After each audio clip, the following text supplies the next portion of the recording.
আসসালামু আলাইকুম রহমতুল্লাহ। শান্তিতে নোবেল পুরস্কার প্রাপ্ত ব্যক্তিরা দুনিয়া জুড়ে, পৃথিবী জুড়ে বিপদে আছে। এর আগে আপনারা অং সান সুচি, মায়ানমারের শান্তিতে নোবেল পুরস্কার প্রাপ্ত অং সান সুচির কী অবস্থা সেটা অবশ্য বিস্তারিত জেনেছেন, দেখেছেন। সর্বশেষ ইরানের মানবাধিকার কর্মী ও 2023 সালে নোবেল শান্তি পুরস্কার বিজয়ী নার্গিস মোহাম্মাদিকে প্রায় 7.5 বছরের কারাদণ্ড দেওয়া হয়েছে। তার আইনজীবী এবং তাকে সমর্থনকারী একটি সংগঠন এই তথ্য নিশ্চিত করেছে খবর আল জাজিরার। বার্তা সংস্থা এএফপিকে মোহাম্মাদির আইনজীবী মোস্তফা নীলি জানান, অপরাধ সংগঠনের উদ্দেশ্যে সমাবেশ ও ষড়যন্ত্রের অভিযোগ তাকে 6 বছরের কারাদণ্ড দেওয়া হয়েছে। এছাড়া প্রোপাগান্ডা চালানোর অভিযোগে তাকে আরও 1.5 বছরের কারাদণ্ড দেওয়া হয়েছে। একই সঙ্গে তাকে পূর্ব ইরানের দক্ষিণ খোরাসান প্রদেশের খোসব শহরে 2 বছরের জন্য নির্বাসনে পাঠানোর নির্দেশ দেওয়া হয়েছে বলেও জানান তিনি। তার দেশ ত্যাগে 2 বছরের নিষেধাজ্ঞাও আরোপ করা হয়েছে। আইনজীবী নীলি জানান, এই রায় চূড়ান্ত নয় এবং এর বিরুদ্ধে আপিল করা যাবে। তিনি আশা প্রকাশ করেন, গুরুতর স্বাস্থ্য সমস্যার কারণে চিকিৎসা গ্রহণের জন্য মোহাম্মদীকে সাময়িকভাবে জামিনে মুক্তি দেওয়া হতে পারে। এটা আশা ওনারা করেছেন। এ হলো অবস্থা।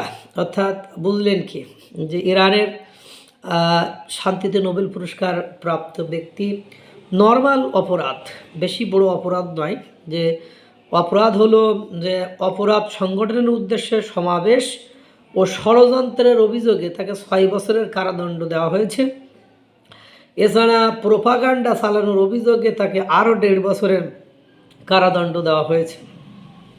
আপনারা জানেন, বাংলাদেশে বর্তমান সময়ে যিনি প্রধান উপদেষ্টা, সেই প্রধান উপদেষ্টার কি অবস্থা সেটাও আপনারা ভালো মতোই জানেন, যে এই প্রধান উপদেষ্টা ক্ষমতায় আসার পরে বিচার বহির্ভূত হত্যাকাণ্ড কী পরিমাণ হয়েছে।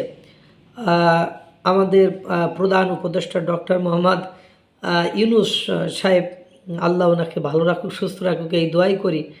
কিন্তু উনি ক্ষমতায় আসার পরে মোটা দাগে আমাদের এই উপকারগুলো হয়েছে। অর্থনীতি মোটামুটি ধ্বংস, নিরাপদ, মানুষের জেল ও জুলুম, পথে ঘাটে মানুষের মৃত্যু, বিদেশে ভিসা বন্ধ, বিশ্বকাপ ক্রিকেট শেষ, 1.5 বছরের 5.5 লাখ কোটি টাকা ঋণ, 30 লক্ষ নতুন বেকার, 500 গার্মেন্টস বন্ধ, বিদ্যুৎ সেক্টর ধ্বংস, পার্শ্ববর্তী দেশের সাথে সম্পর্ক নষ্ট, পাসপোর্টের মান কমেছে, 48% একটা মোটা অংশের ভোটার ছাড়া নির্বাচন, 4,000 কোটির বেশি দিয়ে আমেরিকার থেকে গম ক্রয়, দুবাই থেকে 250 কোটি টাকা বেশি দিয়ে চাল ক্রয়, বন্দরসহ গুরুত্বপূর্ণ স্থাপনা বিদেশিদের হাতে তুলে দেওয়ার অপচেষ্টা, আইন মানুষের নিজ হাতে তুলে নিচ্ছে, সব জায়গায় মব, ইউনূসের 666 কোটি কর মওকুফ, 2029 সালে পর্যন্ত ইউনূসের প্রতিষ্ঠানের কর দেওয়া লাগবে না,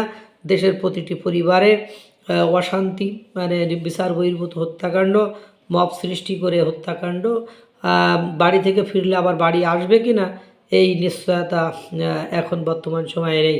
সুতরাং বুঝতেই পারছেন ঘটনা কোন দিকে যাচ্ছে। যাই হোক, আমাদের নোবেল শান্তি পুরস্কার প্রাপ্ত ডক্টর ইউনূসের কোনো কিছু না হোক, এটাই আমাদের চাওয়া। বাকিটা আল্লাহ ভরসা। আল্লাহ তাআলা সকলকে ভালো রাখুক, সুস্থ রাখুক। আসসালামু আলাইকুম ওয়া রাহমাতুল্লাহ।